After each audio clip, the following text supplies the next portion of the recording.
हनुमान जी की यह बात सुनकर बाले पुत्र अंगद ने कहा, अश्विनी कुमार के पुत्र ये मैंद और द्विविद दोनों वानर अत्यंत वेगशाली और बलवान हैं। पूर्व काल में ब्रह्मा जी का वर मिलने से इनका अभिमान बढ़ गया और ये बड़े घमंड में भर गए थे। संपूर्ण लोकों के पितामह ब्रह्मा जी ने अश्विनी कुमारों का मान रखने के लिए पहले इन दोनों को यह अनुपम वरदान दिया था कि तुम्हें कोई भी मार नहीं सकता। इस वर के अभिमान से मत्त हो इन दोनों महाबली वीरों ने देवताओं की विशाल सेना को मथ कर अमृत पी लिया था। ये ही दोनों यदि क्रोध में भर जाएं तो हाथी, घोड़े और रथों सहित समूची लंका का नाश कर सकते हैं। भले ही और सब वानर बैठे रहें, मैं अकेला भी राक्षस गणों सहित समस्त लंकापुरी का वेग पूर्वक विध्वंस करने तथा महाबली रावण को मार डालने के लिए पर्याप्त हूं।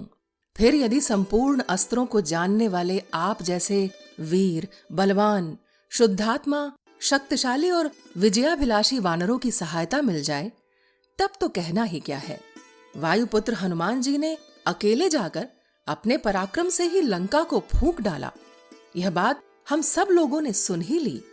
आप जैसे ख्यातनामा पुरुषार्थी वीरों के रहते हुए मुझे भगवान श्री राम के सामने यह निवेदन करना उचित नहीं जान पड़ता कि हमने सीता देवी का दर्शन तो किया किंतु उन्हें ला नहीं सके। वानर शिरोमणियों, देवताओं और दैत्यों सहित संपूर्ण लोकों में कोई भी ऐसा वीर नहीं है जो दूर तक की छलांग मारने और पराक्रम दिखाने में आप लोगों की समानता कर सके। अतः निशाचर समुदाय सहित लंका को जीतकर युद्ध में रावण का वध करके सीता को साथ ले सफल मनोरथ एवं प्रसन्न चित्त होकर हम लोग श्री रामचंद्र जी के पास चलें। जब हनुमान जी ने राक्षसों के प्रमुख वीरों को मार डाला है, ऐसी परिस्थिति में हमारा इसके सिवा और क्या कर्तव्य हो सकता है कि हम जनक नंदिनी सीता को साथ लेकर ही चलें।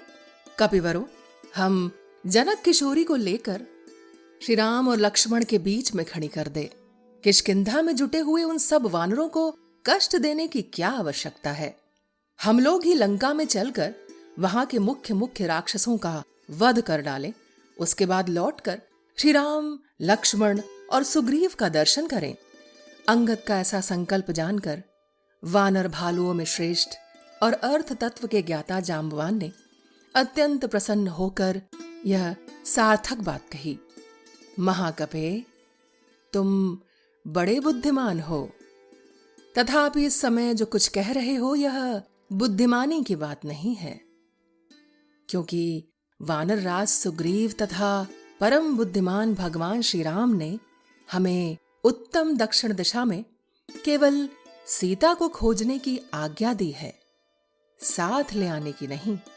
यदि हम लोग किसी तरह सीता को जीतकर उनके पास ले भी चलें तो निपश्रेष्ठ श्री राम अपने कुल के व्यवहार का स्मरण करते हुए हमारे इस कार्य को पसंद नहीं करेंगे। राजा श्री राम ने सभी प्रमुख वानर वीरों के सामने स्वयं ही सीता को जीत कर लाने की प्रतिज्ञा की है, उसे वे मिथ्या कैसे करेंगे। अतः वानर शिरोमणियों, ऐसी अवस्था में हमारा किया कराया कार्य निष्फल हो जाएगा। भगवान श्री राम को संतोष भी नहीं होगा और हमारा पराक्रम दिखाना भी व्यर्थ सिद्ध होगा। इसलिए हम सब लोग इस कार्य की सूचना देने के लिए वहीं चलें जहां लक्ष्मण सहित भगवान श्री राम और महातेजस्वी सुग्रीव विद्यमान हैं।